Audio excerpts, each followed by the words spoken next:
Okay. Hi, Paul. Are you still with me? Paul? Hi, Paul. Oh, no. Paul has dropped again. Let's just see now. Hmm. So just waiting for Paul to enter again. 1 second. Muted.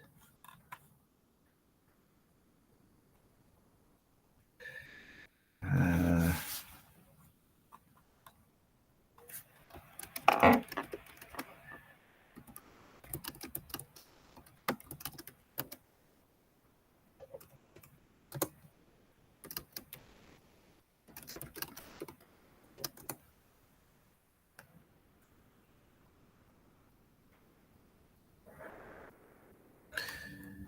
okay, so just in preparation, Paul Maluleka is from Alexander Township in Gauteng, South Africa, and is the head of the Alex Water Warriors and is an EXCO member on the GATA, which is Gauteng, is Greater Alexandra Tourism and Heritage Association. That's a formal body that's linked with the tourism board of Gauteng as well as with South Africa. And so today's presentation is to show and to present and to train Paul on the participatory mapping kiosk and management tool, which will allow his community as well as management team to be able to use the tool functionally, not only for guests, but also to for management, essentially for their projects that they're doing. Uh, the, the, the, the site is public, and we are still at the stage where we're closed group testing and training on the system. And we expect to onboard as many people within the space of tourism, education, agriculture, and other priority sectors in South Africa. So let's see if we can wait for Paul to get on because he's just jumped off.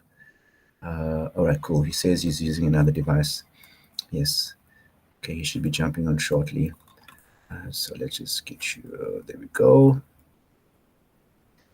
Hopefully, this recording can be used for Alexander Township EXCO and stakeholders and management team so that they can train themselves up on it and use the tool functionally for their current mandates. Admit coming in. Right. Let's see. Admit. Okay, we're going to try and do this in at least 25 minutes, 25, 30 minutes. Okay. Mr. Water Warrior, are you there? You're muted. Okay, yeah. Ah, No, thanks, okay, wonderful. You back with me? yes, I'm back now. This one is back. All right, cool. Let's try this. Okay, so I'm going to just switch up over onto the other screen. If you do, by any chance, get kicked off again, you just need to like phone me so I can stop talking. But I'm just going to switch over to my main screen. Okay, so you can see the map. Yes, you can see it. Okay, so let's just start from the top down. Okay, so top down before we get onto the layers and all the functionalities. The most important aspect of this is can you see me? Can you see this website that I'm opening up here now, AfriGIS? Africa data. Is that visible? Yes. Right, cool. So just to let you know, so the organization that's built this is my enterprise development partner, supply development partner. I have been with them for like 4 years. Yeah, about 4 years now, and they are assisting me to build a solution for the priority sectors that I work in, and that speaks to the National Development Plan, okay, the NDP. It's really awesome to have them on board, and the most important aspect um, of their input into us is this little sort of collaboration down here. So they are ISO compliant, it's popia aligned, and the most important aspect about that as well is that they are aligned the data is not sitting on outside servers. So all our information that we have on this portal is linked directly into South African servers. So this is quite important here. So SABS and ISO compliant, 50 million addresses in Africa data. So essentially, all governments and FSP providers in South Africa will need to ensure that the data of the communities and the public is secured on a platform. And it's over the last couple of years now, 3, 4, 5 years, that it now really is coming into play. Before, everyone is like, oh, let's just use Google. But things are changing quite dramatically, and we're at the forefront of that change. So essentially, that is the buy-in, or that is the sell to the national departments, as well as all your funders from overseas, as well as to the locals in the community. Yeah, does that make sense? It does. So, Okay, wonderful. Yeah, so that's quite a significant thing to be able to share into the space. Again, so all the satellite imagery, I'm just gonna, on that top right-hand corner here, you see map backgrounds, the two squares, one of the black square. If we click hybrid, so that'll go onto satellite data for South Africa. Okay, again, just to mention, this satellite data is on local servers. We're not tapping into Google imagery from at this point. Okay, so first things, right? So let's just go search bar.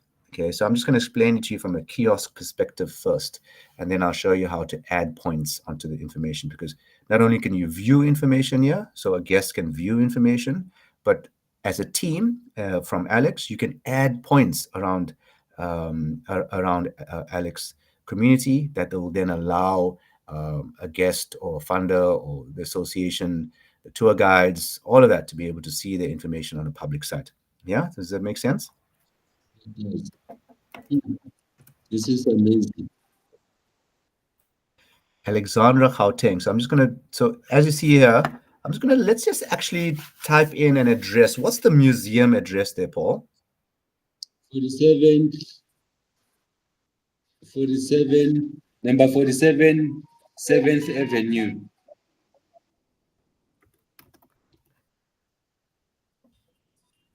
Okay, so this is a really good example of 47 7th Avenue. You see what it's done. This is really the Yes. power behind this tool right now. So the 50 million addresses that I mentioned to you is within this mapping portal.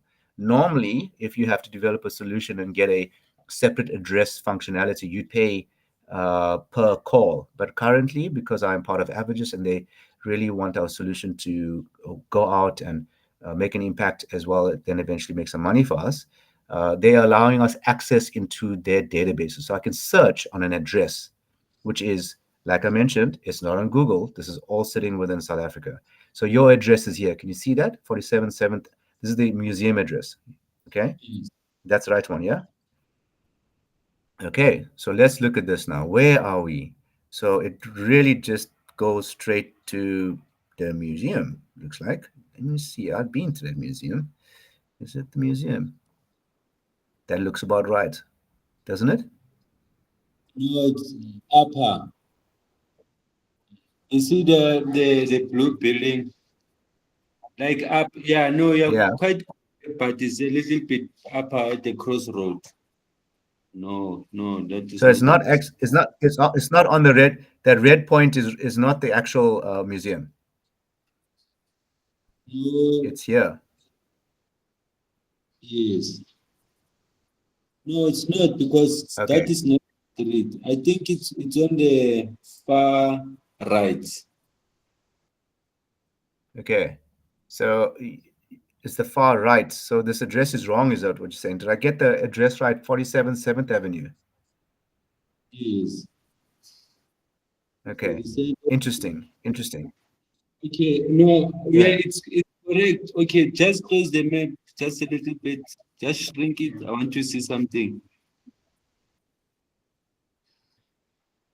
Uh, Interesting. Well, we can always look at that another no, time. But what would be quite useful here okay, to know is that, you see the blue okay, building. You see yeah. the road. Yes, yeah, just a little bit down. Yeah, You down see, here. no, not there. You see same street with the red pin. Yeah, Yes, but there, down that here. yeah, yes, yes, it's just there. Yeah. Yes. Interesting. Yeah. So the one thing that's worth noting here is that some of these addresses clearly need to be fixed, and it's actually my responsibility to try and clean up some of the addresses, especially in the townships, through these exercises. So this is really, really important for us to almost correct some of the addresses that's in Alex. Because if we have correct addresses, that means, yeah, it's all just really, really important because that links back to billing, it links back to FSP, it links back to the banks, and that's really important. So we would need to look at this. I'll report this into AfriGIS to say we need to fix this address. Okay, so you can also think of this as a tool to be able to fix addresses. But I mean, let's be honest, like there was a good many decades where we never had addresses for townships not mapped anyway. Now we do, so we just need to make sure that the addresses are clean. Okay, so this is a tool that we can use to fix it up, and then this data that we clean then goes all the way up to SARS and banks and all of that. So that's really, really important and useful as well. Okay. So what I'll do now is that, okay, I've explained to you the API, right? And if you are on your phone right now, Paul, and if you go to your phone, because you're on the laptop, right? Yes, I can go on my phone. You can also go on your phone right now while I'm doing this, and you can click the search. So next to the search address bar, I sent you the link now on your phone. You can just click on that link. It'll open up the map, and on the address bar, you can just click the locate me button, which is right next to the search tab.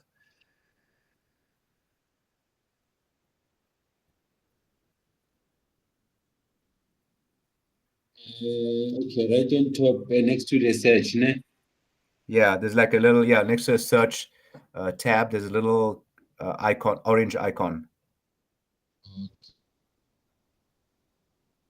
Hopefully your location is switched on.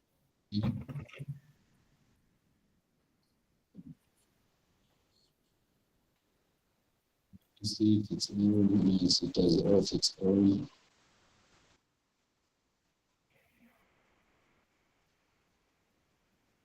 Okay, what it's doing now, if your location is on, because your location on your phone could be off. Let's just see what it says. It should come up with a message if it's off.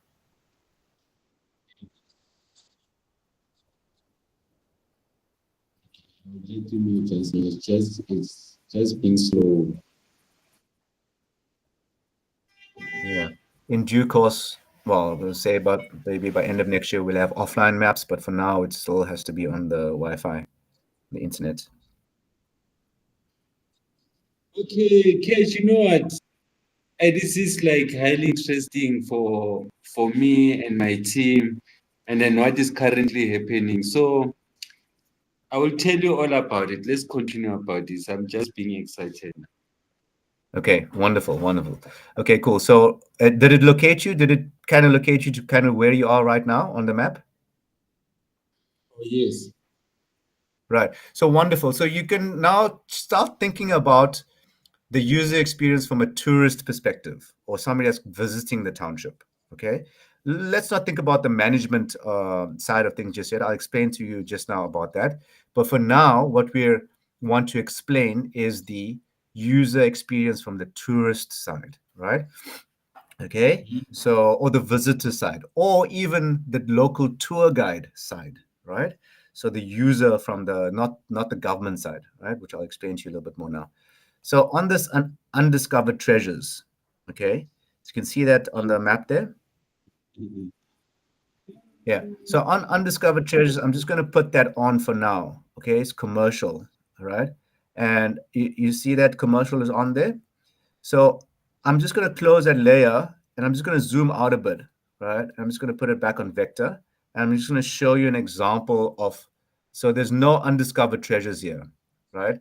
Undiscovered treasures is the information that where what we put onto the map, it will show, okay? So those are the new information. That's where I want to teach you how to upload information, how your admin team needs to load information for pretty much all of Alex, right? So I just want to zoom out a little bit.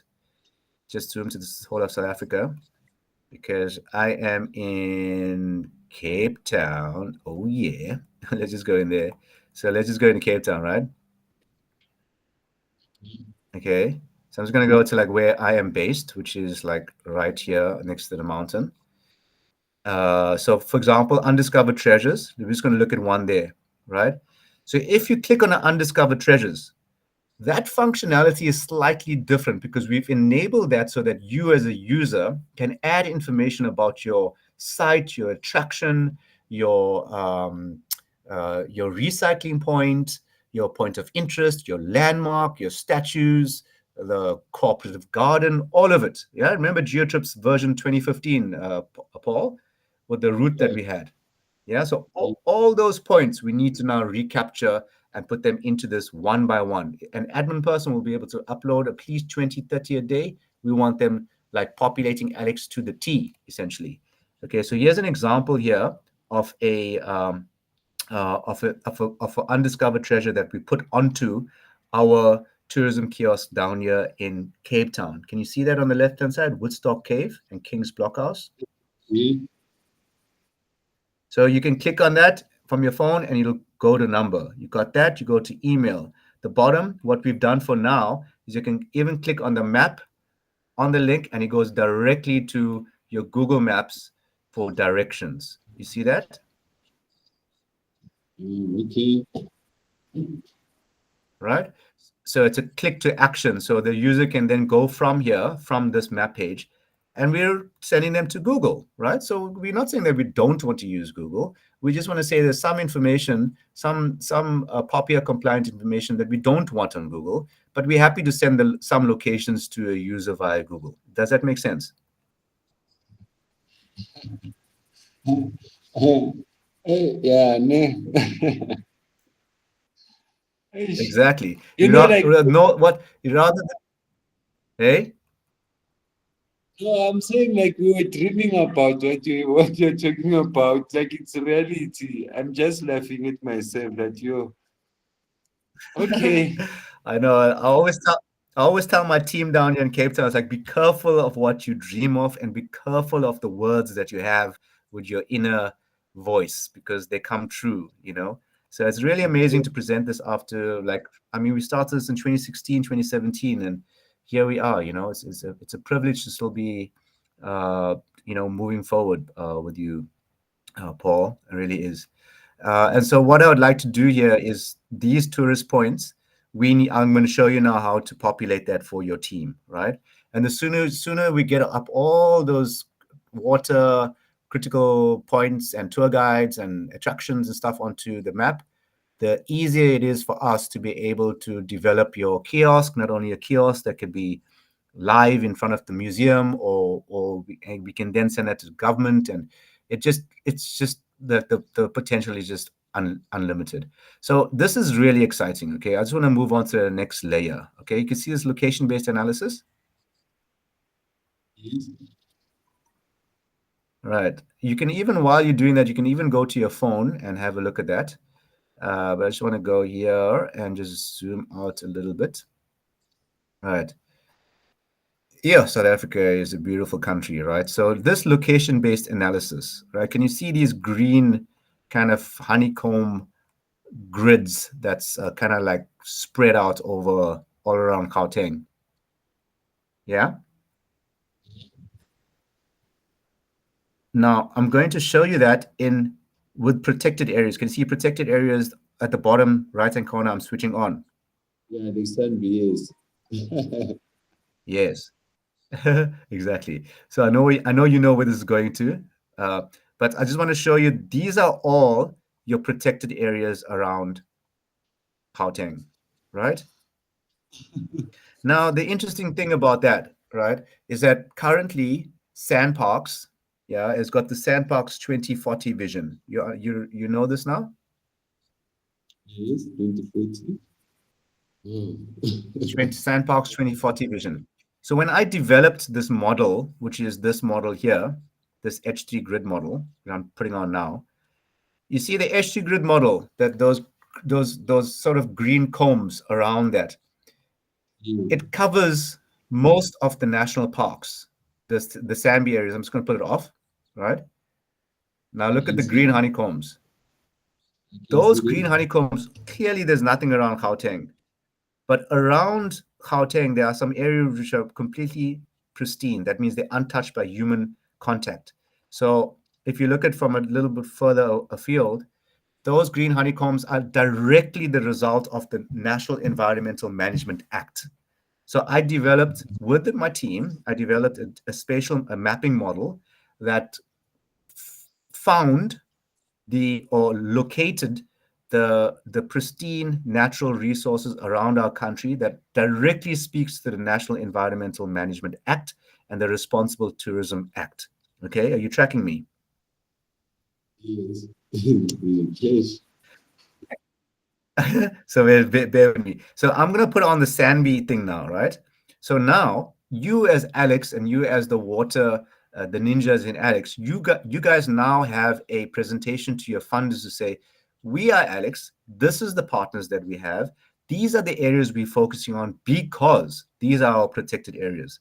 Sand parks, as well as the National Environmental Act, by law, have to protect these areas. So I'm just going to go on to another layer now, and I'm going to put on perennial rivers, okay, and rivers and dams. I'm just going to zoom out a bit. Okay, so you see, like, it's really light blue, but you can start seeing the rivers coming from Hartebeespoort, coming down. You see there's a river coming down to Warner Valley down here. You see that? You see that light blue? Yes. Yeah, that light blue like flows like pretty much right next to Alex. So you literally have a thoroughfare, yeah, from Alex, which is the water coming down here. I see the river even like, see the perennial river, right? Look at that. It's quite interesting, actually. Rivers and Yes. dam. So the rivers and dam literally comes down to, it ends like just south of Alex. So your bargaining tool with the funders is that Alex is actually a custodian of a river that flows into the nature reserves and feeds all these communities. So you are actually, in a way, you can you can literally see the water's flowing like literally like desert. You can see it on the river, right? There's a river, it's flowing there, right? So you can see. Let me just put it on for you like this. I mean, this is pretty cool. I haven't looked at Alex because I've been busy looking at Cape Town. But if you look at the rivers, the river line here, see there. You can see that river line. Yes. You see that? Yeah, I can see that. That is a buffer. So we created a like like 100 meter, 200 meter buffer around the river.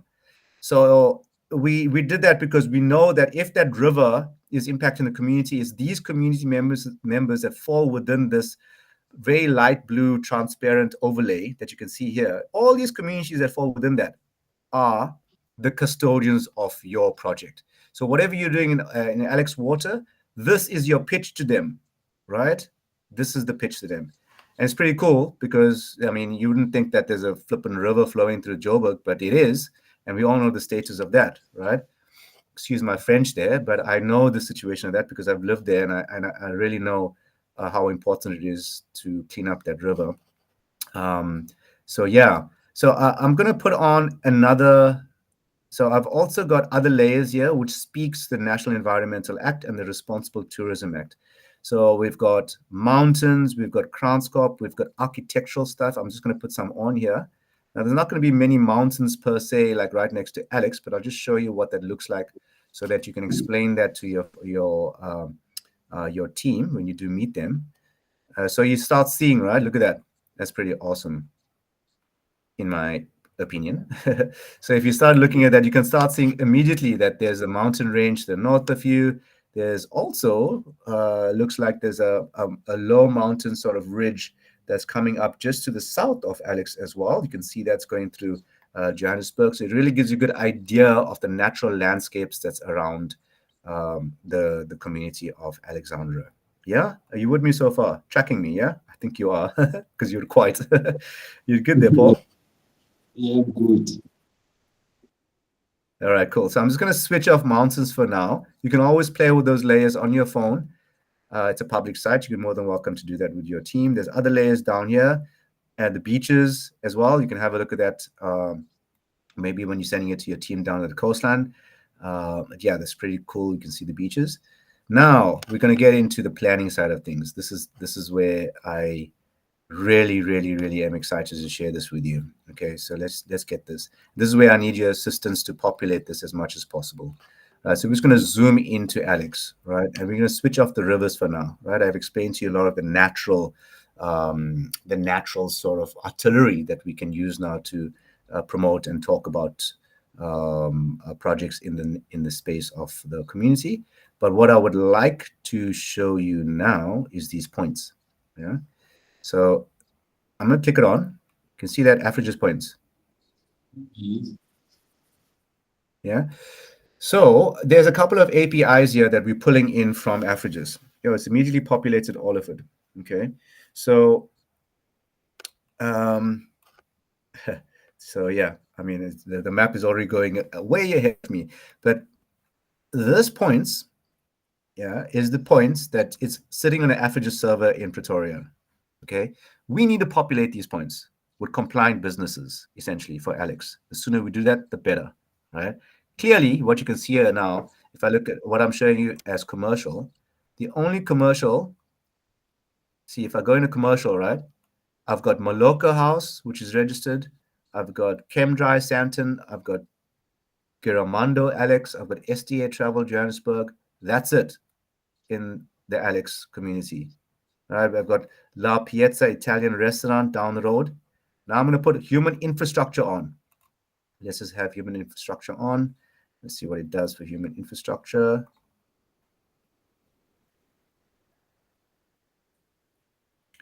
Okay, so let's just look at human infrastructure, right? So again, just to mention, like the user flow to get to this is still a little bit like drop-down box orientated, but in due course, with as many uh, um, users such as yourself to advise us on what we would need, we'll then have a much more cleaner sort of user interaction, if that makes sense, much more user-friendly. But for now, it is in drop-down boxes, okay? So it's still at that product design stage where we need input from the users such as yourself. So the human infrastructure currently in Alex, this is all the human infrastructure. These are churches, public clinics, yeah, apostle churches. And you can even then go to, then on human infrastructure, go to place of worship and narrow it down, right? There's an apostle church that's linked in there. And I can add multiple. I can say, give me government buildings as well.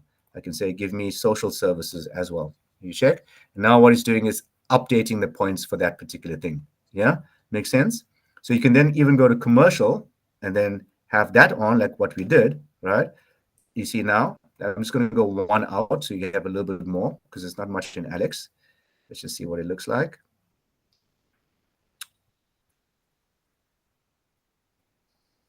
Okay, so you see now closer towards, where's that?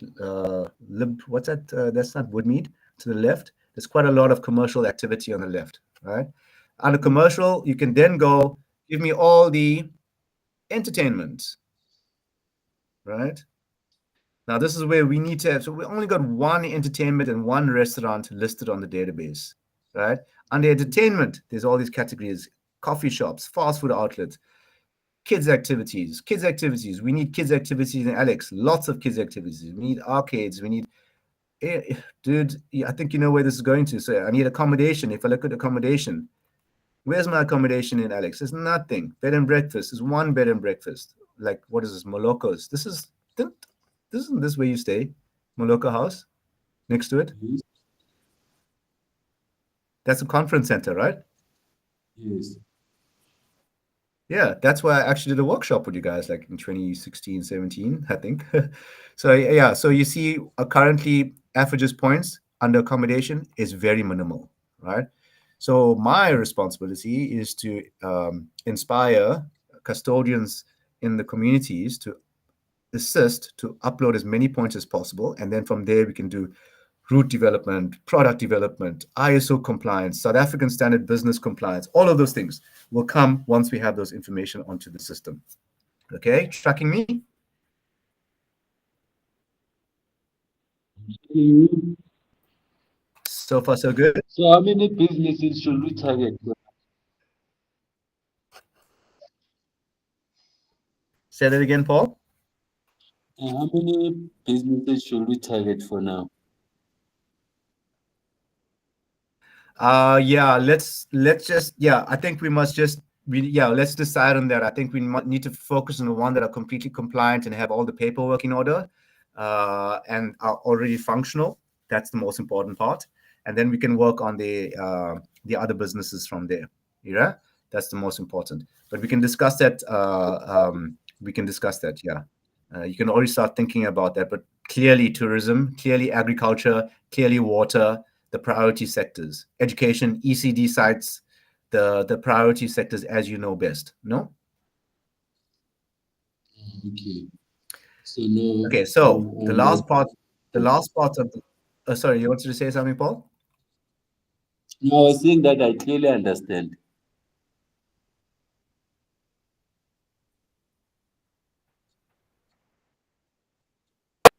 Draw a marker. Can you see the top right hand corner, the green icon? Yes. So if you click on that, you can even do it on your phone, but you can just follow here for now. So popia compliance, da, da, da. So you're going to say accept, right? Now, Okay. you can check that blue icon in the middle there. Oh, right.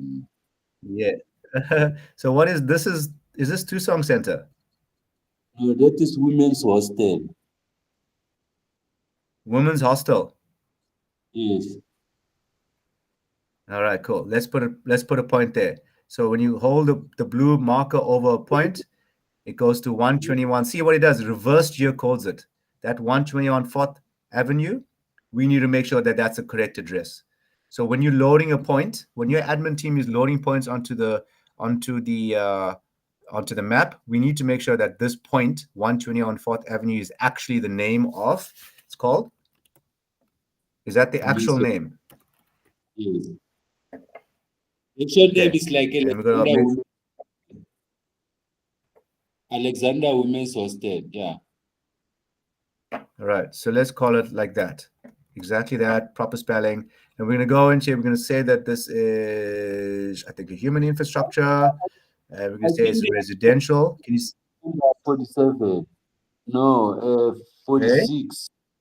The address I think is number 46. Right. So we can clean that. There's a whole another demo I need to do with you for the dashboard. There's a whole dashboard behind this where the points come to me and my QA officer, and then we look at it and then we make sure it's correct. If it's not correct, then we'll call you and we'll do the final QA on this side. Okay, but there's a whole other back end dashboard for this, which I will share with you in another demo. For now, I just want you guys to populate information, and then once you're used to that, then I'll teach you all on the dashboard as well. Is that okay? Sure, that's fine. So this So one's if you like look at it's safe, yeah, like anyone they like let me say all our target market, they will just fill in their information and then just put a pin and just submit. yeah, yeah.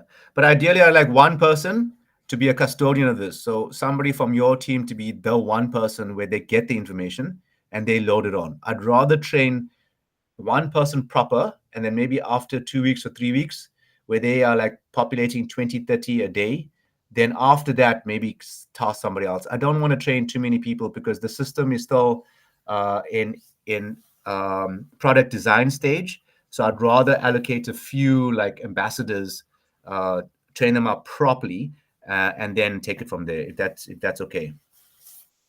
Yeah, on our side, we have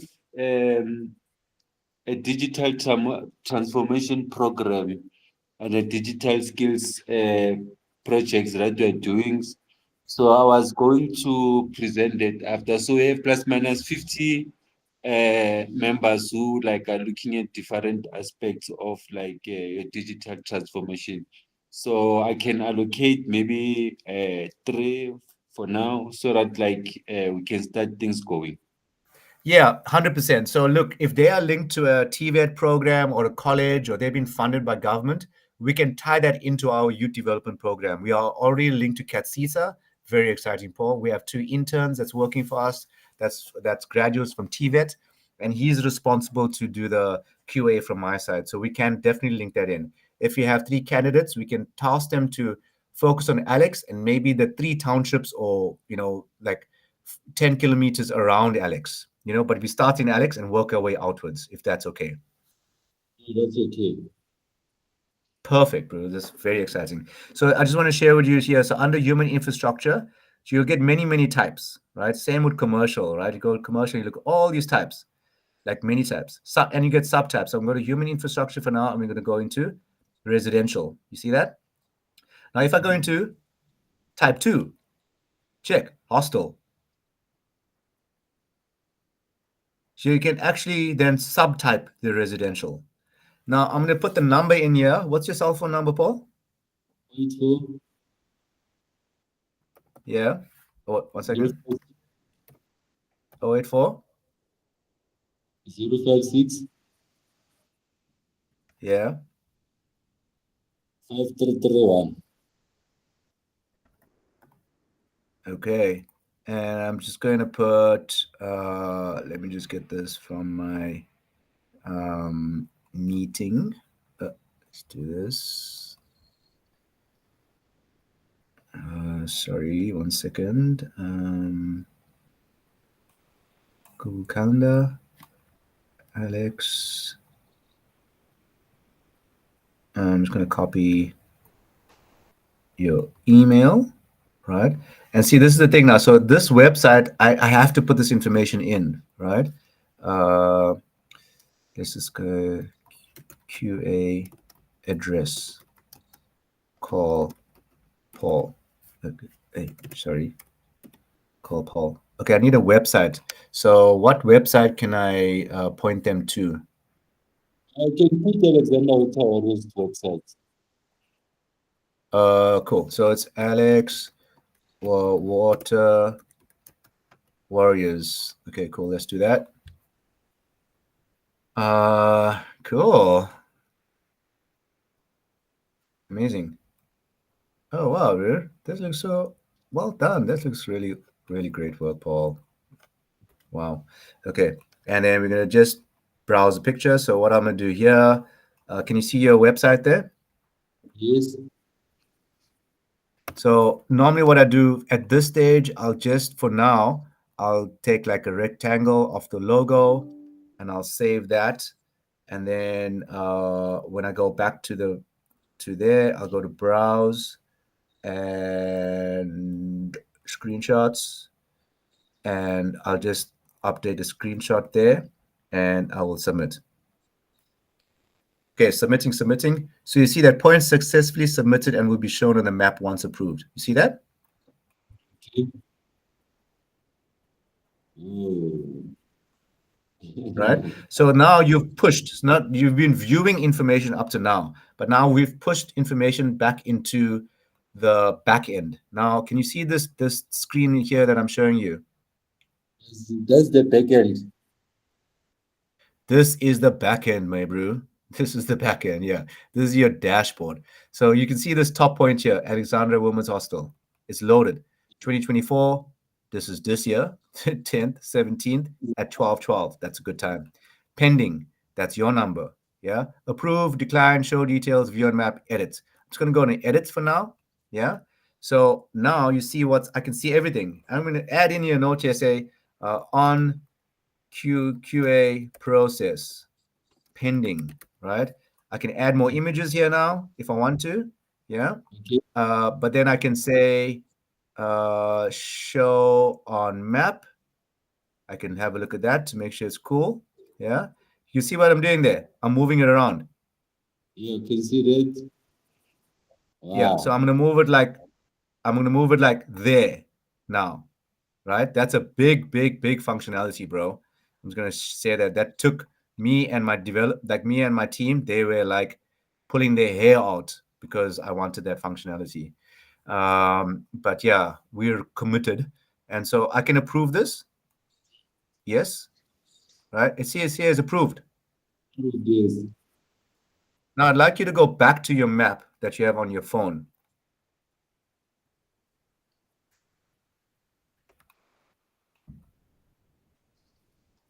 Okay, let me And check on the phone. I'd like you to see if that point is there now.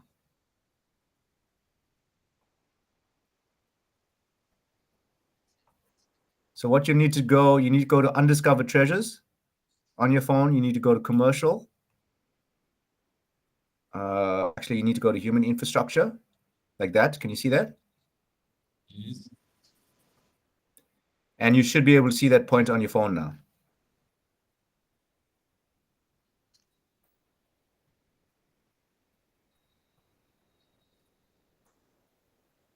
Okay. It's there on your phone. Mine is a little bit slower. Yeah, that's cool. It'll come. So under, I can see it here on my map. I've refreshed my map. So if you go back now into Alex and you go into undiscovered treasures and you hit tourist points, and you put on human infrastructure, it'll show on the map. And then you'll go directly, you see all the images, the links, the URLs, and the emails, and the phone number. You can even, yeah, click to call, email, and then it can also go directly to the website. I will practice. Okay. So, yeah, I think that kind of comes to more or less the end of this session with you, Mr. Paul Maluleka. So, Oh, do you have any questions or comments? no, I think like I'm cool because whilst you were presenting, I'm with Lefa here. He's also our IT guy, so he understands a lot of things, so we can relate. Okay. And my question is, we are about to plant plus minus 30,000 trees. So I can see this Google Yeah. map. I mean, this map can come up with like some good relief or good like insight for us in terms of like tracking those trees where we have planted them. 100%. Yeah. Where do you want to plant the trees? You see where, yeah, mostly that side where there's a lot of space, like your right side, like your East Bank to Zumani. So what Yeah. I can do is maybe we can set up another time when Smile is here, so that like we can give you a full presentation in terms of like our tree planting project. So that like because most of them we need to map them out, and what is good is a 2-year project to plan them, so we can have a lot of time so that like we can develop other ideas. But again, I would like, I don't know, but there's still a lot of like information that I need regarding the map, because in our Sunkasa project, I think we were also struggling to get like a super perfect map like this one.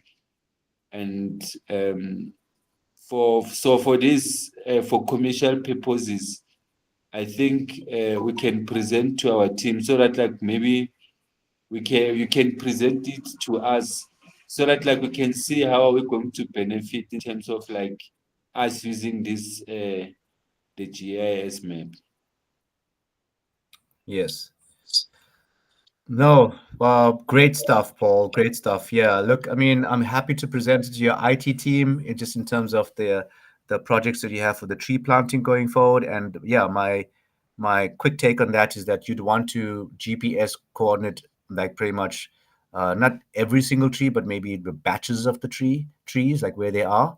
But also, I don't know if you guys have done any soil tests or all of that kind of things for the 30,000 trees. That's quite important. I'm sure you guys would have done something like that. No?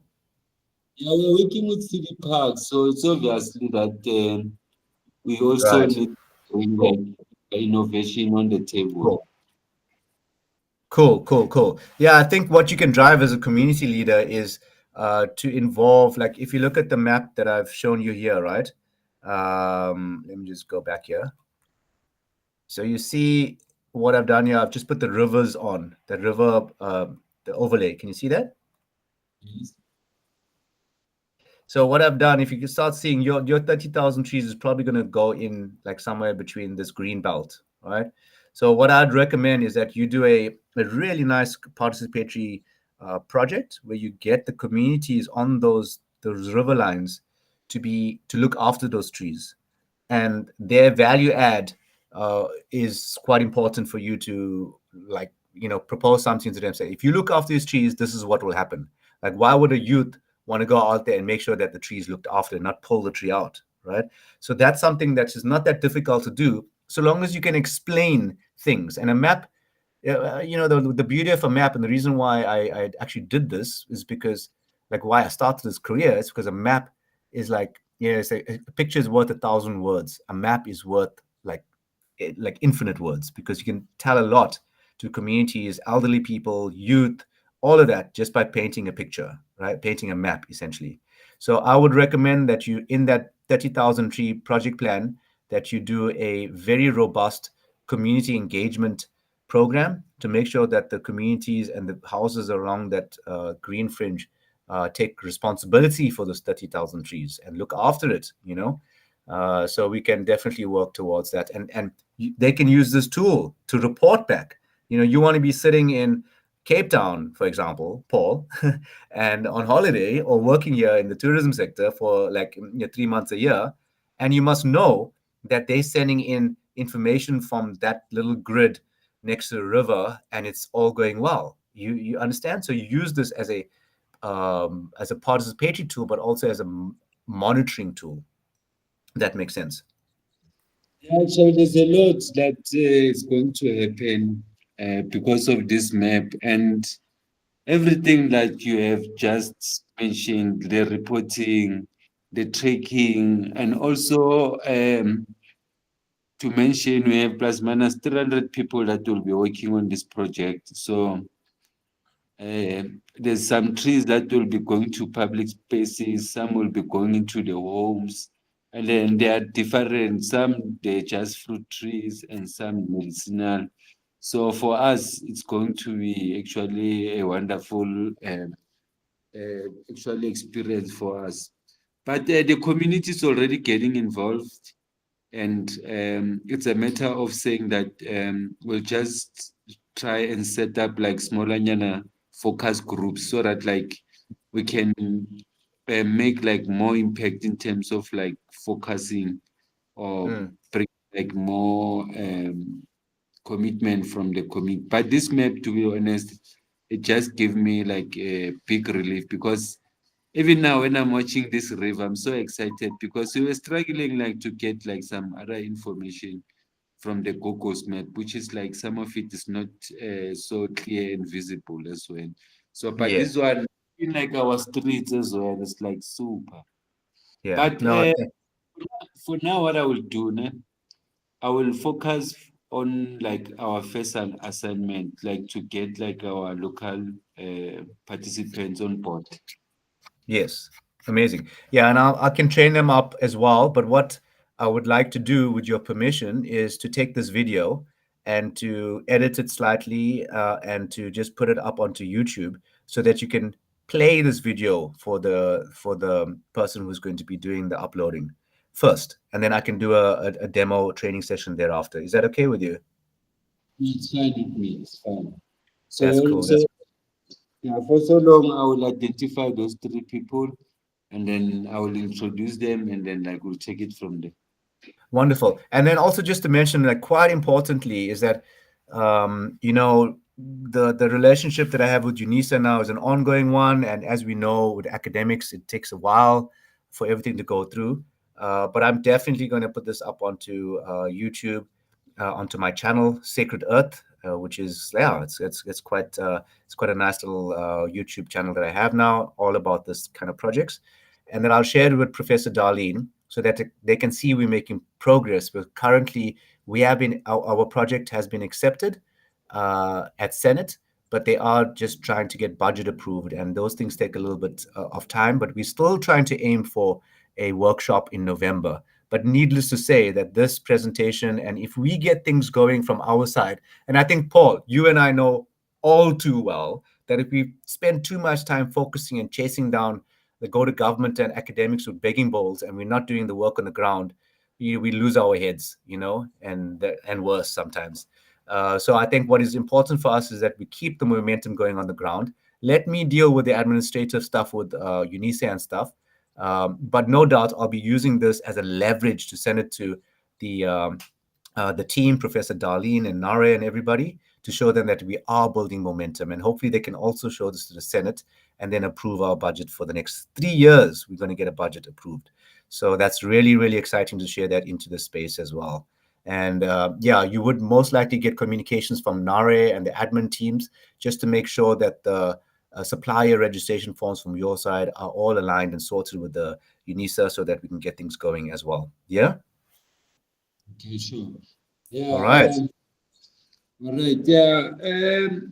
Yeah. With us as well, with our digital transformation program, we're working with like your Monday.com, and now Oh, wow. all the essays on board again. So like the bosses, some of them they're based in Cape Town. So like our name, Alexander Wetawaras around Cape Town, like Ocean Plastic now, we are going to supply them with waste material. So there's a lot that is happening. But I will share with you an invitation for next week, even if you are not here. But I just want to show you that we are also aligning ourselves with like your educational institution for research and development and other business support program like your VETS University. So Wonderful. yeah, thanks for that. So the circle is also getting bigger on our side. But what is good is to make sure that from the skills development and education and training, we have like your higher education on board. That's wonderful to hear, man. Yeah. Yeah, we're getting there, Paul. It's like, I mean, just to think of where we were like 5, 6 years ago compared to now, it really is quite, yeah, it's quite admirable. So keep it up. And yeah, I'll keep in contact with you and looking forward to hearing from you next week sometime for the youngsters to assist to populate the GIS. All right. Yeah, no, so we'll start with like some of our spaces, like our recycling station, our office, and all that stuff too, so that like on your side, we can start practicing as well. But it's Okay, obvious that I will source a database of compliant businesses so that like we can start like loading them on the database. wonderful. All right, Yeah. Paul, thank you so much for your time today. Hey, and we'll check in during the course of the next few days, and for sure catch up early in the week as well. Wait, let me just get my just 1 second. I just wanna wait. Yeah, there we go. Cool, Okay. Paul. Nice Yeah. one. Ciao, Sure. bro. Nice one. Chat soon. Okay. Ciao.